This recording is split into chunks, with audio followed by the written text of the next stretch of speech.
Apa kabar pemirsa TVR Parlemen dimanapun Anda berada? Berjumpa lagi dalam program TVR 17 bersama saya Zia Ulbar. Tepat pukul 17 waktu Indonesia Barat kami hadirkan kepada Anda sejumlah informasi paling baru dan menarik seputar kinerja dan kegiatan DPR RI yang telah disajikan oleh redaksi TVR Parlemen. Pemirsa TVR Parlemen, inilah TVR 17 selengkapnya.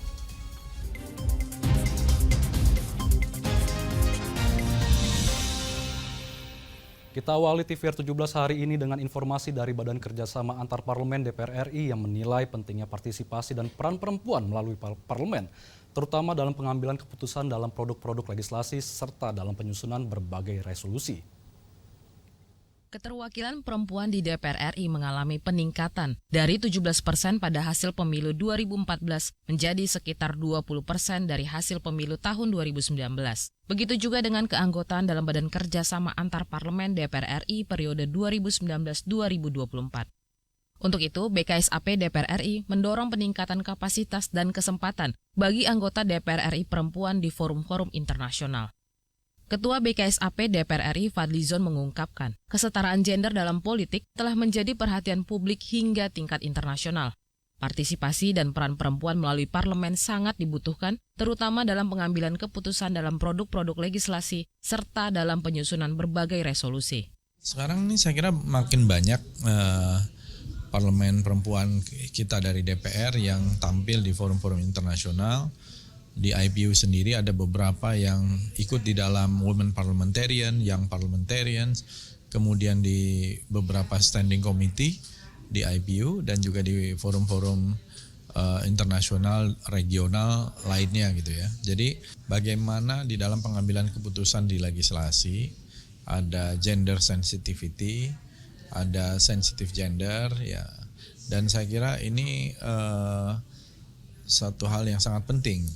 Termasuk isu-isu lain ya, termasuk terkait dengan climate change, termasuk isu pangan, isu energi. Fadlizon berharap keterwakilan perempuan di DPR RI meningkat dari hasil pemilu 2024 mendatang, sehingga akan semakin meningkatkan partisipasi parlemen perempuan dari Indonesia di forum-forum internasional. Dari Banten, Luki Tampu Bolon, TVR Parlemen melaporkan. Berita selanjutnya datang dari Komisi 2 DPR RI yang berharap pasca disahkannya Undang-Undang Aparatur Sipil Negara, pemerintah dapat segera merancang peraturan turunan yang tepat guna mempercepat penyelesaian penataan tenaga non-ASN. Pengesahan rancangan undang-undang atas perubahan Undang-Undang Nomor 5 Tahun 2014 tentang Aparatur Sipil Negara menjadi undang-undang merupakan bentuk keseriusan DPR RI dalam menyelesaikan status tenaga honorer di Indonesia. Anggota Komisi 2 DPR RI, Ibnu Mahmud Bilaludin menegaskan, dengan disahkannya Undang-Undang ASN, pemerintah memiliki tugas mengangkat tenaga honorer menjadi P3K penuh waktu atau paruh waktu. Menurutnya, sudah tidak boleh lagi ada kesenjangan status maupun kesejahteraan di instansi pemerintahan. Untuk itu, ia mendorong pemerintah segera merancang peraturan turunan yang tepat sehingga penataan tenaga non-ASN dapat segera diselesaikan. Jadi satu hal yang paling utama itu bahwa ada nantinya itu kesempatan tenaga honorer itu untuk diangkat menjadi ASN. Ya, ini yang paling utama. Jadi nanti ASN itu kan ada dua, ada PNS sama P3K, ya kan seperti yang sebelumnya ini. Nah, kemudian nanti tenaga honorer ini itu ada ada dua kemungkinan ya, apakah dia nanti menjadi tenaga paruh waktu atau tenaga full, istilahnya penuh waktu, ya kan. Nah, kenapa? Karena memang kita pengen tenaga honorer ini yang sudah bertahun-tahun ini menjadi problem itu harus selesai ya. Jadi betul-betul tidak boleh ada, kalau dari fraksi kami tidak boleh ada yang namanya pemutusan hubungan kerja. Lebih lanjut, Ibnu berharap pengangkatan tenaga honorer mampu mewujudkan percepatan visi misi pemerintahan dan reformasi birokrasi guna meningkatkan pelayanan publik bagi masyarakat. Rifki Makdudi, TVR Parlemen, melaporkan.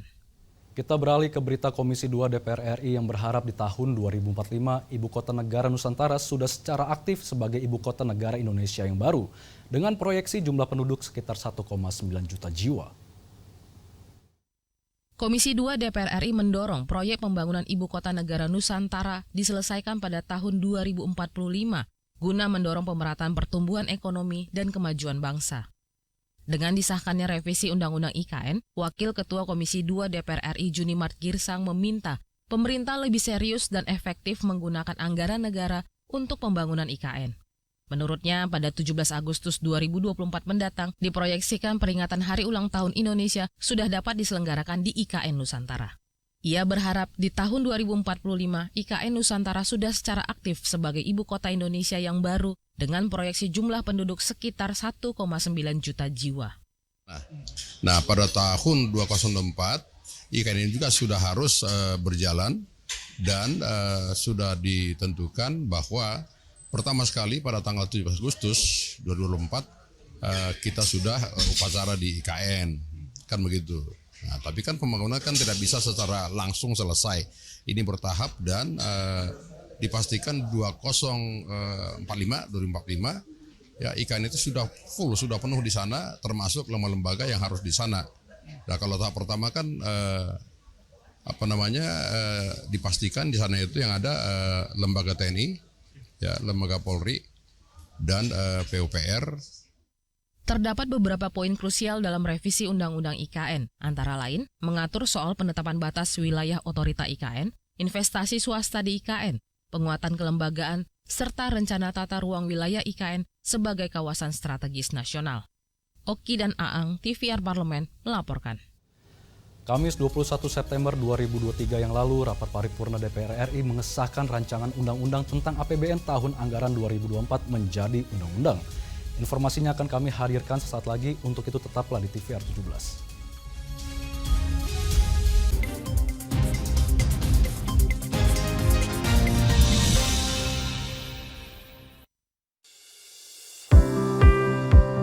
Mengenal tugas dan fungsi DPR RI. Dewan Perwakilan Rakyat atau DPR adalah lembaga negara yang mewakili aspirasi rakyat.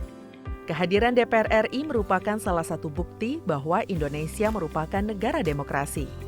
Sebagai salah satu lembaga perwakilan rakyat, apa saja tugas dan fungsi yang diemban DPR RI? Berdasarkan pasal 20A ayat 1 Undang-Undang Dasar 1945, DPR memiliki 3 fungsi, yakni fungsi legislasi, anggaran, dan pengawasan. Tugas dan wewenang DPR berbeda untuk setiap fungsinya. Yang pertama, fungsi legislasi.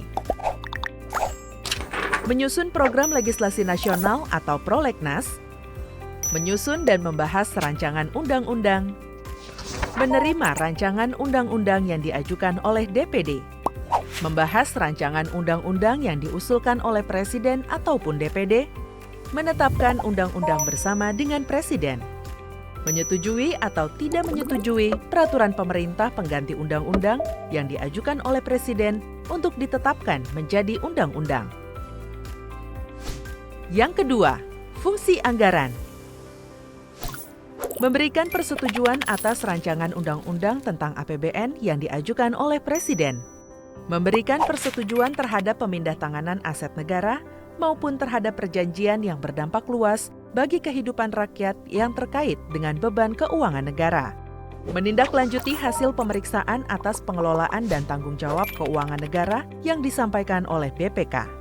Memperhatikan pertimbangan DPD atas rancangan undang-undang tentang APBN dan rancangan undang-undang terkait pajak, pendidikan, dan agama.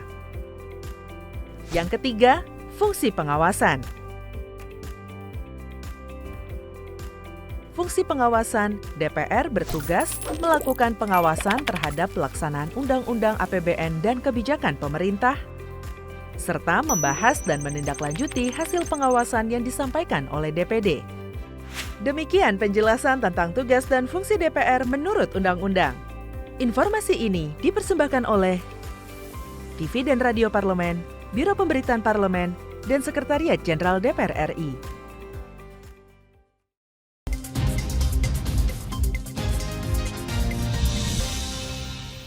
Kembali di TVR 17, Undang-Undang APBN 2024 merupakan APBN terakhir di era Presiden Joko Widodo dalam menyokong program kerja Kabinet Indonesia Maju. DPR RI berharap APBN terakhir pemerintahan Presiden Joko Widodo akan berkeadilan bagi seluruh rakyat Indonesia. APBN 2024 juga diharapkan dapat menjaga kemampuan fiskal dalam menjalankan agenda pembangunan nasional, pelayanan umum pemerintahan, dan program strategis nasional. Untuk mengetahui informasi selengkapnya, mari kita simak laporan mendalam yang telah dihimpun oleh tim redaksi TVR Parlemen dalam segmen Editorial Parlemen berikut ini.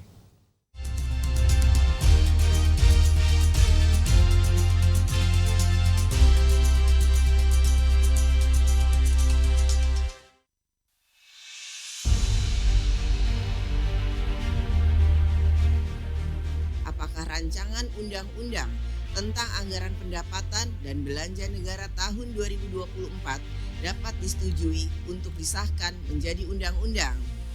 Setuju. Terima kasih. Dalam rapat paripurna 21 September lalu, DPR RI akhirnya menyetujui rancangan undang-undang tentang APBN tahun anggaran 2024 menjadi undang-undang. DPR RI bersama pemerintah Indonesia menyepakati total pendapatan negara 2.800 triliun rupiah, total belanja negara sebesar 3.325 triliun rupiah, dan defisit anggaran sebesar 522 triliun rupiah. Dengan indikator sasaran pembangunan berupa tingkat kemiskinan 6,5 hingga 7,5%, tingkat pengangguran terbuka 5,0% hingga 5,7%, tingkat kemiskinan ekstrim 0 hingga 1%, rasio Gini 0,374 hingga 0,377, indeks pembangunan manusia 73,99 hingga 74,02, nilai tukar petani atau NTP 105 hingga 108, dan nilai tukar nelayan atau NTN 107 hingga 110. Seiring dengan berakhirnya kepemimpinan Jokowi pada Oktober 2024 mendatang, DPR RI berharap APBN 2024 dapat digunakan untuk menyelesaikan program-program prioritas dan peningkatan kesejahteraan rakyat. Sesuai mandat konstitusi, agenda berkelanjutan menurunkan tingkat kemiskinan, pengangguran, dan kesenjangan sosial menjadi tugas yang akan terus didedikasikan sepanjang hayat.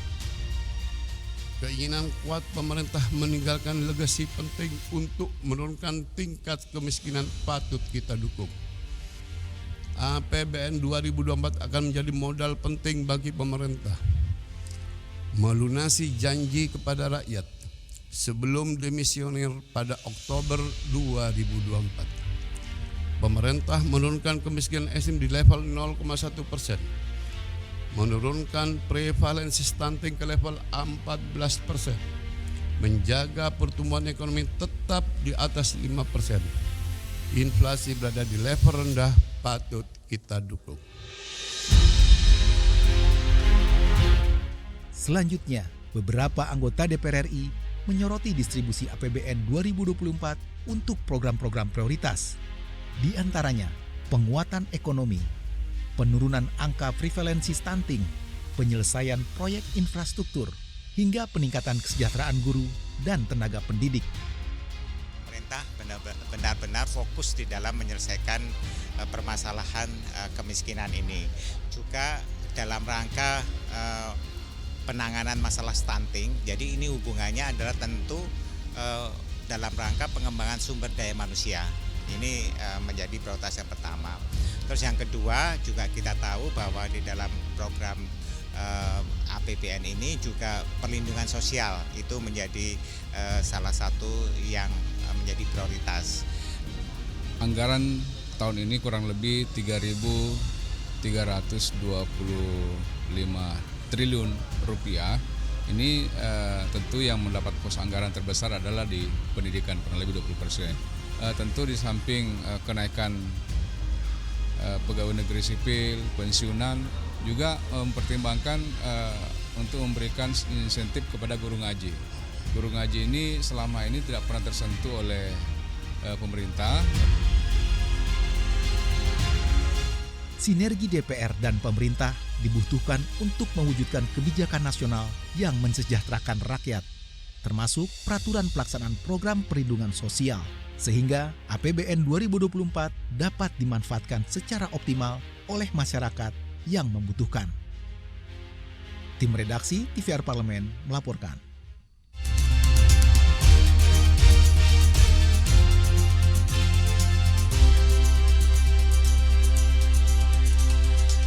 Federasi Serikat Guru Indonesia atau FSGI telah merilis data kasus bullying atau perundungan. Tercatat 23 kasus yang terjadi di sekolah dari bulan Januari hingga September 2023. Saksikan informasi selengkapnya. Untuk itu jangan kemana-mana, tetaplah bersama kami di TVR 17.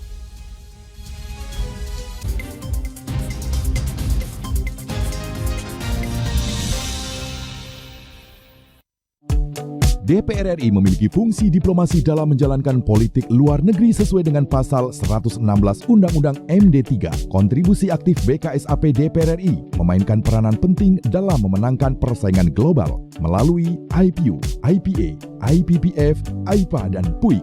BKSAP memiliki komitmen yang tinggi dalam krisis kemanusiaan dunia. Fungsi diplomasi dijalankan untuk mendukung upaya pemerintah dalam melaksanakan politik luar negeri.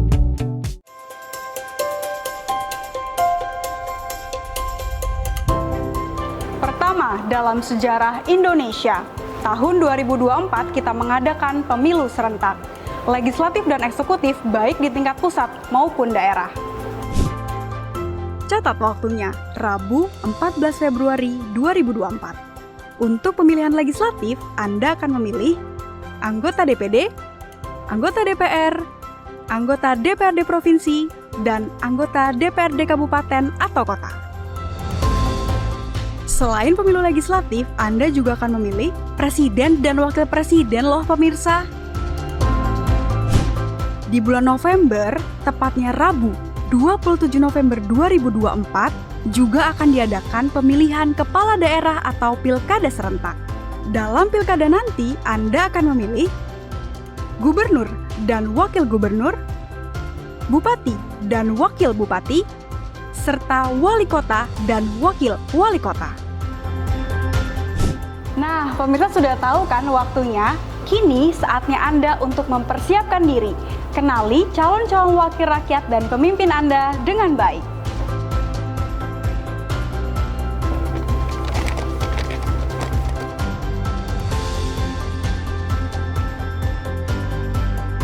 Jangan sampai kesempatan untuk memilih calon wakil rakyat dan pemimpin Anda terlewat begitu saja. Ayo ramaikan pesta demokrasi pemilu 2024 dengan meriah.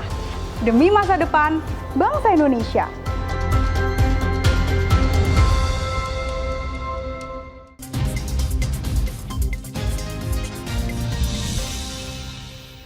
Kembali di TVR 17, perundungan di antara anak-anak terus menjadi masalah yang belum terselesaikan di Indonesia. Ironisnya, perundungan ini bahkan terjadi di lingkungan sekolah, tempat seharusnya anak-anak belajar dan berkembang. Menanggapi hal ini, anggota Komisi 10 DPR RI Andreas Hugo Pereira mengecam maraknya kasus perundungan anak di lingkungan sekolah. Menurutnya, hal ini perlu ditangani dengan serius melalui pengoptimalan peran guru BK atau bimbingan konseling di sekolah. Selengkapnya, mari kita simak liputan rekan kami, Alfat Rizky. Baik pemirsa TVR Parlemen dimanapun Anda berada, seperti yang diketahui kasus perundungan di lingkungan pendidikan akhir-akhir ini menjadi sorotan kembali pemirsa.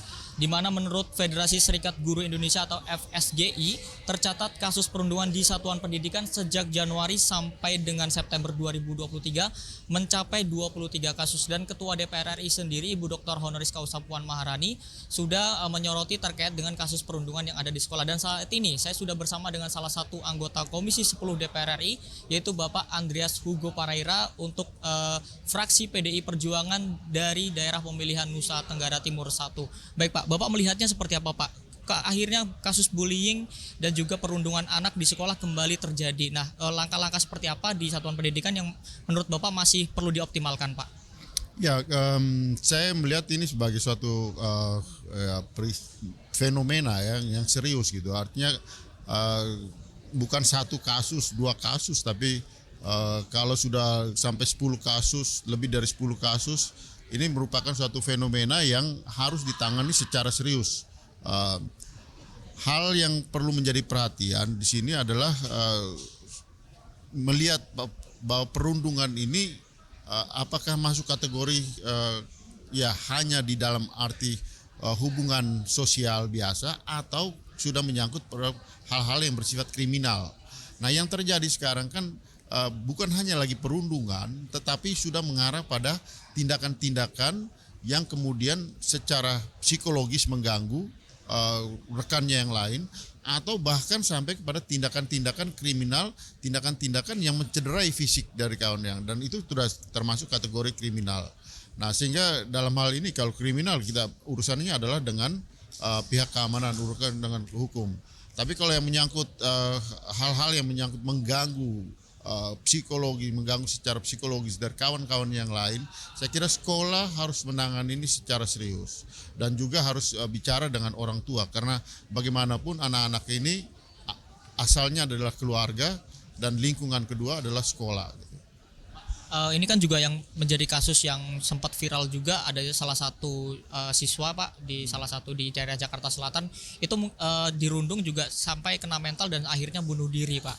Nah, peran-peran seperti apa yang perlu dilakukan sekolah dalam mengawasi anak didiknya ataupun juga dari orang tua sendiri untuk bisa membuat anak ini terbuka kepada orang tuanya bahwa mengalami hal tersebut di sekolah supaya bisa disehatkan mentalnya seperti itu. Nah, di sekolah itu kan sebenarnya ada biasanya ada guru BP kan. Nah, peran dari guru BP ini harus bisa memperhatikan anak-anak ini sejak dari perilakunya, dari karakternya. Nah, sehingga anak-anak dengan kebiasaan, perilaku yang aneh ini harus ditangani secara khusus gitu. Sehingga dengan demikian dia tidak mengganggu yang lain, tidak menjadi perundung terhadap yang lain, atau dia tidak menjadi korban dari perundungan yang dilakukan oleh teman-temannya sendiri gitu. Jadi peran daripada di lingkungan sekolah, peran daripada guru BP ini perlu diintensifkan, dimaksimalkan, sehingga dengan demikian kasus-kasus seperti ini tidak berulang lagi gitu. Terakhir dari saya Pak, terkait dengan Komisi 10 DPR RI sendiri, ke depan ini akan mengawal supaya lebih baik lagi di sektor pendidikan, tidak ada perundungan lagi, seperti apa komitmennya Pak?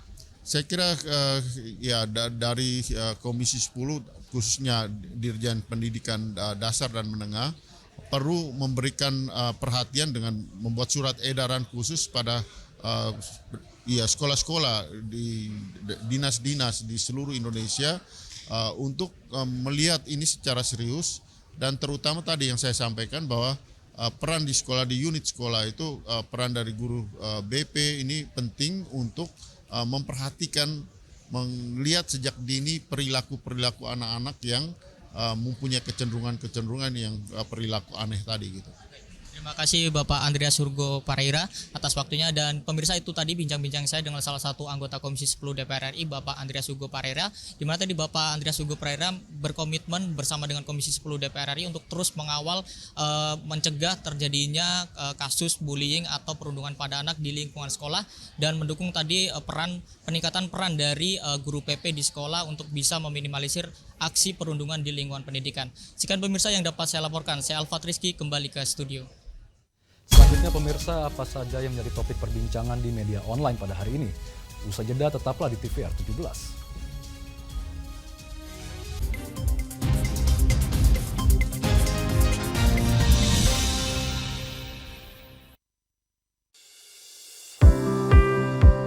Mengenal tugas dan fungsi DPR RI. Dewan Perwakilan Rakyat atau DPR adalah lembaga negara yang mewakili aspirasi rakyat. Kehadiran DPR RI merupakan salah satu bukti bahwa Indonesia merupakan negara demokrasi. Sebagai salah satu lembaga perwakilan rakyat, apa saja tugas dan fungsi yang diemban DPR RI? Berdasarkan pasal 20A ayat 1 Undang-Undang Dasar 1945, DPR memiliki 3 fungsi, yakni fungsi legislasi, anggaran, dan pengawasan. Tugas dan wewenang DPR berbeda untuk setiap fungsinya. Yang pertama, fungsi legislasi. Menyusun program legislasi nasional atau prolegnas, menyusun dan membahas rancangan undang-undang, menerima rancangan undang-undang yang diajukan oleh DPD, membahas rancangan undang-undang yang diusulkan oleh Presiden ataupun DPD, menetapkan undang-undang bersama dengan Presiden, menyetujui atau tidak menyetujui peraturan pemerintah pengganti undang-undang yang diajukan oleh Presiden untuk ditetapkan menjadi undang-undang. Yang kedua, fungsi anggaran. memberikan persetujuan atas rancangan undang-undang tentang APBN yang diajukan oleh Presiden, memberikan persetujuan terhadap pemindahtanganan aset negara maupun terhadap perjanjian yang berdampak luas bagi kehidupan rakyat yang terkait dengan beban keuangan negara, menindaklanjuti hasil pemeriksaan atas pengelolaan dan tanggung jawab keuangan negara yang disampaikan oleh BPK, memperhatikan pertimbangan DPD atas rancangan undang-undang tentang APBN dan rancangan undang-undang terkait pajak, pendidikan, dan agama. Yang ketiga, fungsi pengawasan. Fungsi pengawasan, DPR bertugas melakukan pengawasan terhadap pelaksanaan undang-undang APBN dan kebijakan pemerintah, serta membahas dan menindaklanjuti hasil pengawasan yang disampaikan oleh DPD. Demikian penjelasan tentang tugas dan fungsi DPR menurut undang-undang. Informasi ini dipersembahkan oleh TV dan Radio Parlemen, Biro Pemberitaan Parlemen, dan Sekretariat Jenderal DPR RI.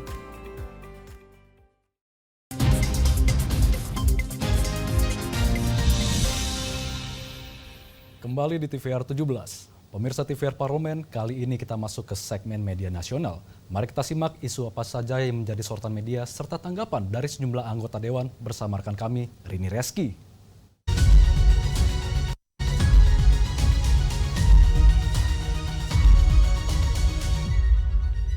Baik, terima kasih rekan Zia dan pemirsa, bertemu lagi dengan saya Rini Reski. Tentunya kita masuk ke segmen media online di mana berita hari ini pertama Permisa yang menjadi headline di media online hari ini yaitu tentang RUU ASN yang resmi disahkan jadi undang-undang di paripurna DPR RI kemarin. Ya, pemirsa, di sini kita lihat di layar kaca. Tentunya di sini DPR RI resmi mengesahkan rancangan undang-undang tentang penggantian atas Undang-Undang Nomor 5 Tahun 2014. Yaitu tentang aparatur sipil negara yang menjadi undang-undang melalui rapat paripurna DPR RI ke-7 masa persidangan 1 tahun sidang 2023-2024 yang tentunya dipimpin Wakil Ketua DPR RI yaitu Sufmi Dasko Ahmad selaku pimpinan paripurna. Nah, pemirsa, lebih lanjut lagi di sini Ketua Komisi 2 DPR RI yaitu Ahmad Doli Kurnia Tanjung mengungkapkan bahwa pembahasan Undang-Undang ASN yang baru membutuhkan waktu yang sangat panjang.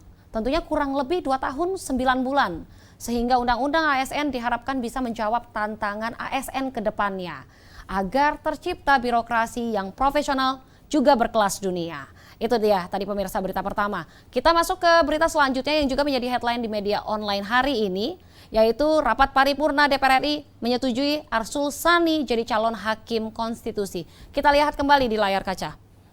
Di sini, ya, rapat paripurna kemarin di sini DPR RI telah memutuskan Arsul Sani sebagai hakim konstitusi terpilih menggantikan Wahidudin Adams yang sudah melalui uji kepatutan dan juga kelayakan atau fit and proper test. Di sini pemirsa, Arsul Sani mengungkapkan dirinya akan mundur dari jabatan Wakil Ketua MPR RI dan juga anggota Komisi 2 DPR RI. Maksud kami di sini bukan Komisi 2 ya pemirsa, yaitu Komisi 3 DPR RI dan juga Waketum dari Partai PPP. P3 maksud kami.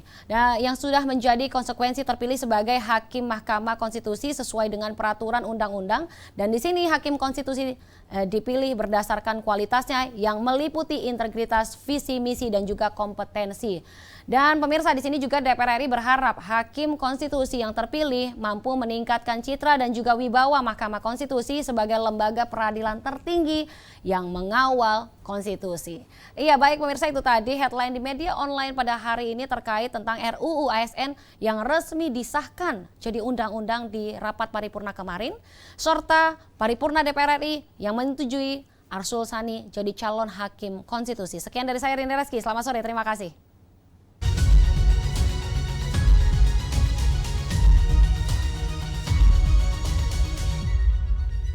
Terima kasih rekan Rini yang telah menyampaikan sejumlah sorotan dari media online nasional pada hari ini.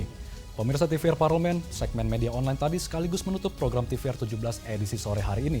Saya Zia Ulbar beserta seluruh kru TVR Parlemen yang bertugas mengucapkan terima kasih dan undur diri dari hadapan Anda. TVR Parlemen, referensi Indonesia.